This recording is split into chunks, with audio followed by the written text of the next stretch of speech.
I'm feeling a little hot-headed today, and I need to complain about something for a few minutes. Got it. I'm not sure if this is a hot or cold take, but I do not like weapon durability systems in games. Well, most of the time. Managing the state of your weapons can be stressful and inconvenient, and I don't think every game has to be that way. But there are some games that do durability systems right, and I, Mr. antiXTRA, am here to discuss some games that did it well, some that did it outright wrong, and some that were nearly there but just missed the mark. Now, weapon durability isn't something new to video games, but I've slowly begun to realize that so many modern games try to add this feature in, and I'm starting to get tired of it. NetHack is one of the earliest examples of a weapon durability system I could find, dating back to 1987, way before TikTok and even Fortnite. Some other major games that also did this were Diablo 1 and 2, the latter being huge when it came out, and I'd wager against that Diablo 2 was a very big factor into why we see durability systems to this day. It was the type of game that was meant for such a feature because players would often have to repair their gear, otherwise it would be rendered non-functional until taken to a blacksmith.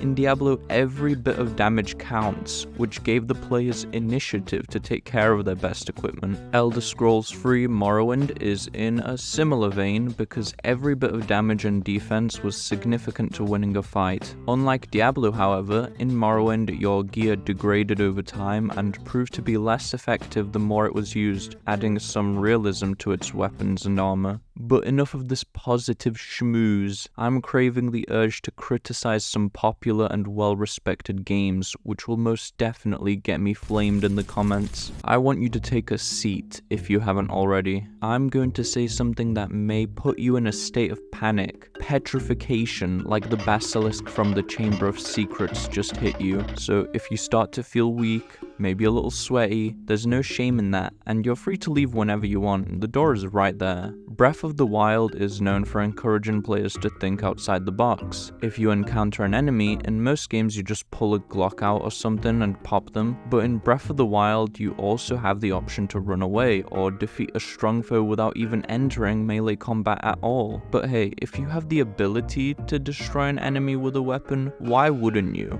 Is the sky blue? And that's where the weapon durability system comes in. Even the strongest of weapons will not last very long in this game. Oh, you just found an extremely rare sword with insanely high damage? Well, don't just waste it on any old schmuck. You gotta save it for a stronger enemy, maybe even use it as a last resort, because even the best of weapons will break sooner than you think. And I get that some of you probably love this system. I like the concept. I truly wish I didn't find it so frustrating and backwards. Hey, are you feeling alright? You're looking a tad bit red in the face. Oh, you're just enraged. Let me explain. Finding a good weapon should feel rewarding, especially one that took a lot of time and effort to find or unlock. But with Breath of the Wild, I never felt that excited when finding something more than a simple soldier's broadsword. What's the point? Sure, it'll do a lot more damage, but it's going to break with too much usage, with a few exceptions. This is especially true if I find a cool looking weapon, because there's just something in me that doesn't want to lose it. I'd rather just keep it in my inventory, just in case the right time comes. And of course, that time very rarely ever comes, because you end up getting so used to fighting with average gear that you kind of just put up with it instead of sacrificing your shiny royal claymore. And sure, the good weapons have more durability, but barely. I think the solution to this is very obvious. Finding a rare weapon should be exciting. You should be hyped to use that one new sword for the next hour or two of gameplay, which goes against everything Breath of the Wild stands for. But what Breath of the Wild wants isn't always the right thing. I am right. I am the one who knocks Zelda. The one good thing I can say about the low durability weapons in Breath of the Wild is that it does encourage players to solve issues in different ways, ones that they wouldn't think to do otherwise. Another game that has the same sort of issue as Breath of the Wild is Minecraft. Oh god, I'm speaking ill of the holy grail of video games. We all love Minecraft, but even someone as delusional as yourself has to admit, its progression is terrible. Break trees, get pickaxe, find diamonds, and then what?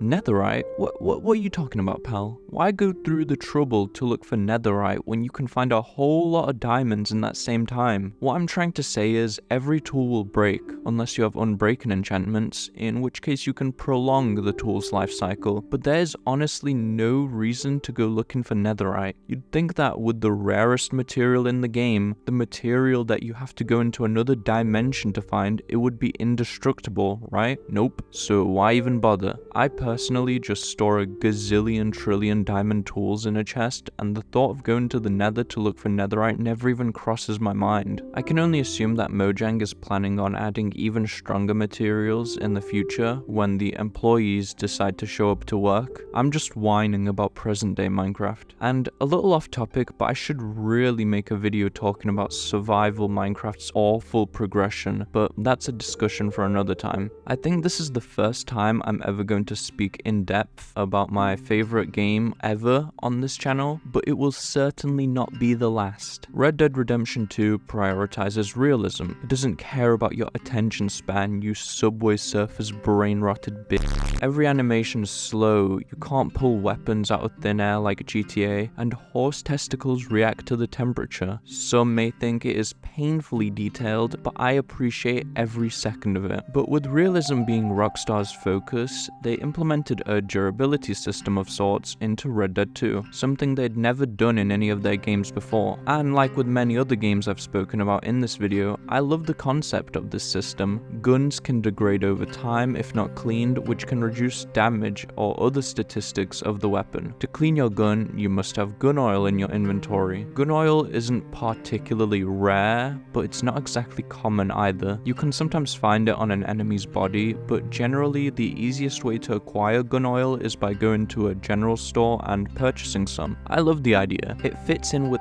everything the game is about perfectly, except I find that this system just slightly lacks in giving the player enough initiative to take care of their weapons, and there's 3 big reasons for this. I've done several playthroughs of Red Dead Story without cleaning a single one of my weapons, apart from the one time it forces you to for tutorial purposes. The main initiative that the devs give the player to make use of the system is because if you don't, your guns will get dirty and be less effective. That means less damage, lower accuracy, and slower fire rate. On top of that, the weapon may become less reliable as it could jam at the worst moments. Sounds like initiative enough to start making use of gun oil, right? Except I've done entire playthroughs without noticing any of these negative effects, especially not the gun jamming one. Red Dead 2 doesn't punish the player enough to get them to make use of this system. Sure, your guns might say they do less damage, but if you're hitting headshots consistently on enemies, that doesn't matter. It's a one-shot kill either way. As for the lower accuracy, I've personally never noticed that myself, which just goes to show how weak this system is. Morrowind, which I mentioned previously, also has a durability system where your weapons get less effective the more they're used, but Morrowind was a lot less forgiving, like with every other aspect of that game. Also, on the occasion that I did feel like cleaning my weapon, if I didn't have the gun oil, I honestly didn't feel like going out of my way to get it. If it was a bit more common to find in the world, I would possibly be more inclined to use this system. But if there isn't a large abundance of gun oil in the world, imagine if you made use of all your weapons. That could range somewhere from 5 weapons to 15 if you really wanted to take advantage of your full arsenal, and it would be painfully inconvenient to have to acquire that much gun oil and take the time to clean each and every gun until its stats are maxed out. I cannot stress this enough, I love the concept. There's just too many problems with it, some of which I don't even know how I'd go about solving. I can't go 2 videos without talking about Yakuza anymore. I've got a problem, I think, and an attraction to Majima. I like Yakuza's weapon durability system. It keeps it simple, the game knows what it is, and never forces you to use weapons anyway. Weapons can be found when in combat generally, although you can purchase them from stores. But in combat, some enemies may be carrying knives or bats, and if you knock them out or disarm them, you can then pick up their weapon. Weapons are generally really overpowered, especially guns, but the way that the devs balance this out is by making the weapons extremely fragile. Knives might have have 5 uses before they destroy. Guns tend to have even less, and some of the weaker weapons, like furniture and bats, tend to have slightly more durability but a lot less damage. I just wanted to quickly shout out one of the greatest game franchises of all time. So that's all, I just wanted to get this off my chest. Subscribe to my channel or I will... Now, here's a fun fact about raccoons. We are thought to be colorblind. All we see is that green, in reference to money. We also see blue and white, but that wouldn't have sounded as cool. See ya.